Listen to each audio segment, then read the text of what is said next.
We're on problem 31. A sewing club is making a quilt consisting of 25 squares with each side of the square measuring 30 centimeters. Okay, and there's going to be 25 of these. And they're going to be 30 by 30. If the quilt has 5 rows and 5 columns, what is the perimeter of the quilt? Okay, so let me draw that out. So let's say this is it has 5 rows and 5 columns, and they're all squares. So the quilt itself is going to be a square. Has 5 rows. So 1, 2, 3, 4, and then 5, and then 1, 2, 3, 4. So that's a 5 by 5. And each of these squares, their sides are 30, right? 30 centimeters. So how long is one side of this quilt going to be? Well, it's going to be 30 times 5, right? So it's going to be 150 centimeters. Same argument, that's going to be 150 centimeters. That's going to be 150 centimeters, right? 30 times 5. And this is going to be 150 centimeters. So the perimeter is 150 plus 150 plus 150 plus 150, and that's, well, that's 600. So that's choice C. 32. The 4 sides of this figure will be folded up and taped to make a box. Fair enough. What will be the volume of the box? Okay, so there is, if we cut this out right now and we folded it along where I'm drawing these green lines, we'll get a box. And they want to say, what's the volume? Well, volume is just the base times the height times the depth, right? So if I were to fold up this box, it's going to look something like this. You're going to have the base, which is this base right here, and this is what, 1, 2, 3, 4, 5 by 1, 2, 3, 4, 5. So it's a 5 by 5 base, and then each of the sides are going to be too high. If I fold this up, it's going to be too high like that, right? If I were to do 1, 2, 3, right, it's going to look like that if I folded that side up. This side, when I fold it up, is going to look like this. All right, 1, 2, 3, 4, 5. That side, when I fold it up, is going to look like that, and that side, when I fold it, and this side, when I fold it up, is going to look like that. It's 1, 2, 3, 4, 5. The big picture, the width is 5, the depth is 5, and the height is 2. So the volume is 5 times 5 is 25 times 2, which is equal to 50. And that's choice A. Problem 33. Where's 33? I think it's on the next page. Okay, let me copy and paste it.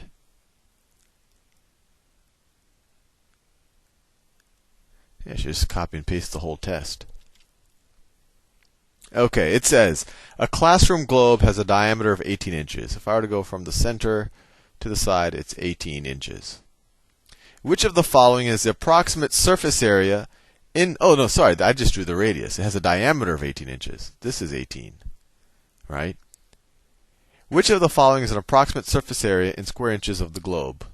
And surface area, they give us the equation, they give it in terms of the radius. Right? So if the diameter is 18, what's the radius? The radius is half of the diameter. The radius is half of the diameter. So the radius is equal to 9. And we just plug that into here. So the surface area is equal to 4 pi times the radius squared times 9 squared. That equals 4 times 81 times pi. All right, 9 squared is 81. So it's 324 pi. Oh, and they actually multiplied it out. So let's see. 4 times 81 is 4 times 80 is 320, and then we have 324 pi. And then if I were to guess this is going to be, yeah, I mean, look at all the choices. Pi is more than 3, right? So this value is going to be more than 3 times 324. So it's going to be around 1,000, or a little bit more than 1,000. And the only one that's even close to that is D.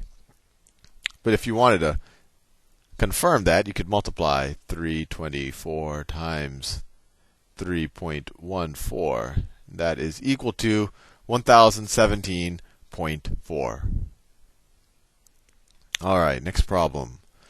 Problem 34. I'll copy and paste 34 and 35 at the same time. Let's see. Okay, almost there. All right. Okay, let me. There you go. Then I put this there. And then, all right, ready to do it. The rectangle shown below has length of 20 meters and width of 10. So this is 10, and this is 20. I just picked that because this looks longer than that. Fair enough, that's a 10 I drew. I know it doesn't look like a 10. If the four triangles were removed from the rectangle as shown, what will be the area of the remaining figure? So what's the area before I remove them? It's 20 times 10, right? That's the area of the whole rectangle. So it's 200. And then how much area am I removing? So each of these triangles, what's its area? It's base times height times 1/2. That's the area of a triangle, right? Because if you just did base times height, you'd be figuring out the area of this little rectangle there. So the area of this is 4 times 4 is 16 times 1/2, which is 8. This is going to be 8. It's going to be 8. This is going to be 8. So we're removing 4 eighths from this area. So we're removing 32. So minus 32. And that's what? 168. So that's choice C. Problem 35. If RSTW is a rhombus. Okay, RSTW is a rhombus. What is the area? So rhombus tells us that all the sides are equal and they're parallel. What is the area of WXT? The area of WXT. W, so this right here. WXT. Okay, so this is something that you may or may not have learned about a rhombus already, but its diagonals actually intersect at a perpendicular line. And let me see what else we can see. This is 60 degrees, so this is 30 degrees. Let's see what we can get from this. This is 12. Then this is 12, right? Oh, okay. I see where they're going with this. So if this is 90 degrees, this is 90 degrees. This is 12. I mean, it's a rhombus, so all the sides are the same, right? If this is 60, this is 90. This has to be 30 degrees, right? This has to be 30 degrees. And then you could actually make a very strong argument that these are similar triangles. Whatever length this is, that's the same length because this is a parallelogram and the diagonals bisect each other. This side is equal to that side's equal to this side. So these are congruent triangles. So this is also going to be 60 degrees. This is going to be 30. But if you have a 60, let me do it in another color. If you have a 60, 60, 60 triangle, all of the angles are 60 degrees, you're dealing with an equilateral triangle. So that tells you that all the sides are the same. So if this side is 12, that side is 12. This side right here also has to be 12.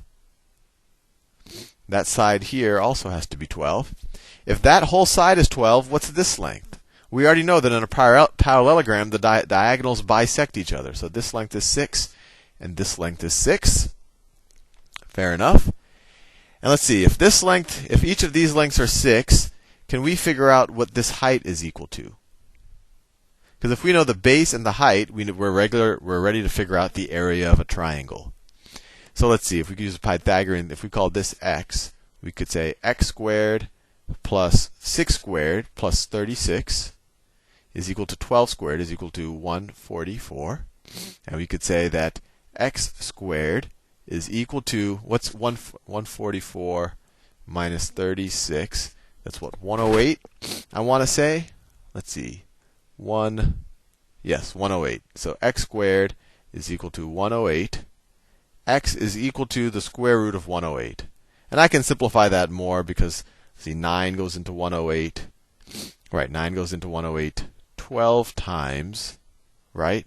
Well, let me do that. So x is equal to the square root of 9 times 12. That's 108. So that's equal to the square root of 9 times the square root of 12.